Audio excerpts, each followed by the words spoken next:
এই যে ক্যামেরাটা আপনারা দেখতে পাচ্ছেন, ওই ক্যামেরাটা উপরে নিচে মুভ করে না, একটু সমস্যা। এই ক্যামেরাটা আমরা এখন রিপেয়ার করব।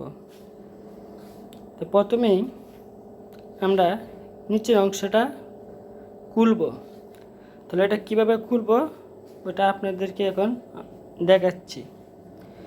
এই যে অংশটা দেখাচ্ছি সেই অংশটা স্ক্রুড্রাইভার অথবা চাকু দিয়ে ওটা খুলতে হবে। প্রথম চাকু দিয়ে আমরা একটু গ্যাপ করব, তারপরে স্প্লাট স্ক্রুড্রাইভার দিয়ে আস্তে আস্তে করে খুলতে হবে। না হলে বললাম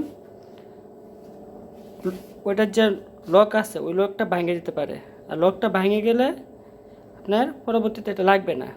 তারপরে একটু শক্ত, ঠিক আছে, তারপরে আস্তে আস্তে খুলবেন। এই দেখেন আমি কীভাবে খুলছি।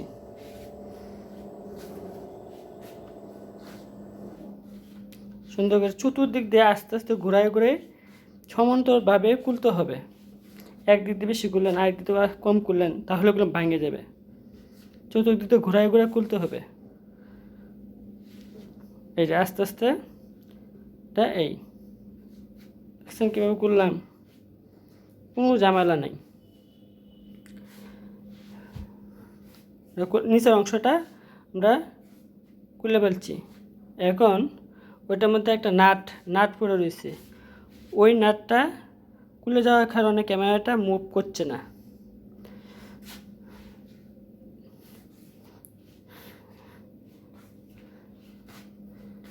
এই দেখেন এখন এইটা নাটটা আমরা স্ক্রুড্রাইভারতে তুলে নিয়ে আসলাম। ওই নাটটা আমরা যে জায়গা থেকে খুলছি ওই জায়গাতে আমরা লাগাই দেব। আর যে পয়েন্টটা দেখাইতেছে লাগানোর সময় অবশ্যই ওই পয়েন্টটা ওই ক্যামেরার নিচের অংশের মিডলে বসে, হ্যাঁ ওই পয়েন্টটা বসে তারপরে ক্যামেরাটা বসে লাগাইতে হবে, না হলে বললাম ক্যামেরা লাগবে না। এখন উপরের অংশটা খুলব, নিচের অংশ কোনো সমস্যা নাই। এখন উপর অংশটাও খুলব। উপর অংশ থেকেই স্ক্রুড্রাইভারটা খুলে নিচে পড়ছে। এই দেখেন যে জায়গাতে খুলতে হবে এই জায়গাটা স্পষ্টভাবে আপনাকে দেখা দিচ্ছি। এই দেখছেন এই অংশটার থেকে স্ক্রু প্রথমেই চাকু দিয়ে খুলতে হবে। চাকু দিয়ে একটু গ্যাপ করার পর তারপরে স্প্লাট স্ক্রুড্রাইভার দিয়ে আস্তে আস্তে এটা এই গ্যাপের মধ্যে স্প্লাট স্ক্রুড্রাইভার দিয়ে আস্তে আস্তে করতে হবে, একটু গ্যাপ করে নিতে হবে। চতুর্দিক দিয়ে সমানভাবে করতে হবে। খোলার সময় অবশ্যই একটু শক্ত লাগবে, ভয়ের কোনো কারণ নেই, ভাঙবে না। আস্তে আস্তে কাজটা করবেন, ভাঙবে না। আবার বেশি জোরে দিলে যে কোনো সময় ভাঙে যেতেই পারে। লকগুলি যদি ভাঙে যায় তাহলে ক্যামেরাটা নষ্ট হয়ে যাবে। যাতে না ভাঙে আস্তে আস্তে খুলতে হবে। একটু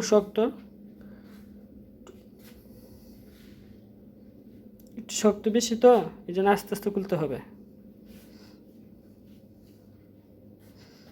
এই আমরা উপরের অংশটা চতুর্দিক দিয়ে ঘুরাই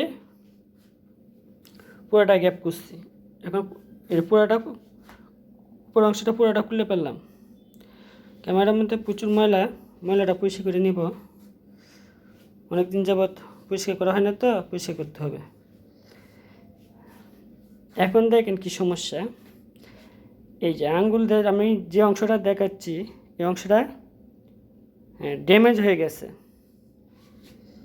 এই ড্যামেজ হয়ে যাওয়ার কারণে ওই ক্যামেরাটা যে ওই ফ্রেমটা এই জায়গাতে সরে গেছে, যার ফলে আপনি এটা মুভ করতে সমস্যা হয়।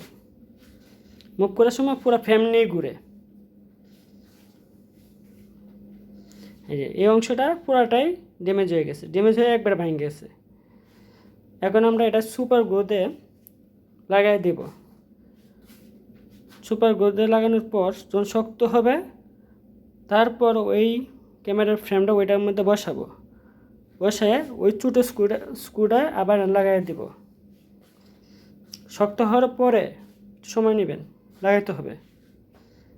এই সুপার গ্লু দিয়ে ফ্রেমটা যে অংশটা ভাঙে যাওয়ার পরে ওইটা শক্ত লাগাই দিচ্ছি, লাগানোর পর এখন শক্ত হয়ে গেছে। শক্ত হওয়ার পর আমরা স্ক্রুড্রাইভার দিয়ে লাগাই দিচ্ছি। এখন ক্যামেরাটা নিচের অংশটা লাগালাম, এখন উপরের অংশটা লাগাবো। উপরের অংশটা লাগানোর সময় চতুর্দিক দিয়ে সমানভাবে বসাতে হবে, সমানভাবে বসানোর পর আস্তে করে চাপ দিতে হবে। চাপ দিলেই ওটা লাগিয়ে যাবে, যাতে কোনো অংশ বাঁকা না থাকে। একটা শব্দ হবে, লাগার পর একটা শব্দ হবে। ওকে, ক্যামেরাটা পুরোপুরি কমপ্লিট, কাজ আমার কমপ্লিট। ওকে, এখন কানেকশন দিলে ওইটা মুভ করবে, আর কোনো সমস্যা নেই। এই যে ও আমার ছেলে, আপনারা আমার ছেলের জন্য সবাই দোয়া করবেন। আপনারা ভালো থাকবেন।